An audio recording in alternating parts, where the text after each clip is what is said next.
உங்க வீட்ல வேஸ்டா அட்டைப்பட்டி இருக்கா? அப்ப வானத்துல பாக்குற நிலாவை நீங்க வீட்டுக்கே கூட்டிட்டு வரலாம். ஃபர்ஸ்ட் அட்டைப்பட்டியில காம்பஸ வச்சு ஒரு சர்க்கிள் வரைஞ்சி எடுத்துக்கலாம். இப்போ நெக்ஸ்ட் ஸ்டெப் என்னன்னா ஃபெவிகால வாட்டர்ல மிக்ஸ் பண்ணிட்டு டிஷ்யூ பேப்பர் யூஸ் பண்ணி இதை அப்படியே நம்ம பேஸ்ட் பண்ணி எடுத்துக்கணும். எனக்கு பிங்க் கலர்ல மூன் வேணும் அப்படின்றதுனால நான் இன்னைக்கு பிங்க் கலர் யூஸ் பண்ணிக்கிறேன்.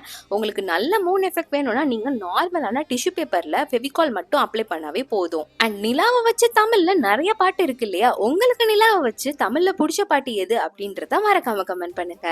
இந்த ஹாலிடேஸ்ல நம்ம சேனல்ல பாக்குற நிறைய கிராஃப்ட நம்மளோட குட்டி சப்ஸ்கிரைபர் பண்ணி எனக்கு மெயிலையும் இன்ஸ்டாகிராம்லயும் அனுப்புறீங்க. பாக்குறதுக்கே ரொம்பவே ஹாப்பியா இருக்கு. அண்ட் இந்த மாதிரி மூன்லாம் நம்ம வெளியில வாங்கணும்னா ரொம்பவே காஸ்ட்லியா இருக்கும். இதெல்லாம் நம்ம சிம்பிளா வீட்ல உள்ள மெட்டீரியல்ஸ் வச்சே அழகா பண்ணலாம். அண்ட் நீங்களும் இந்த ஹாலிடேஸ்ல இந்த மாதிரி கிரியேட்டிவான கிராஃப்ட் பண்ணி உங்க ஃபேமிலி மெம்பர்ஸ்க்கு ஒரு சர்ப்ரைஸ் கொடுங்க. இந்த கிராஃப்ட்டுக்கு 10க்கு எவ்வளவு ரேட்டிங் போடுவீங்கன்னு சொல்லி மறக்காம கமெண்ட் பண்ணுங்க. வீடியோ பிடிச்சா லைக் பண்ணிட்டு சேனலை சப்ஸ்கிரைப் பண்ண மறந்துடாதீங்க. பாய்.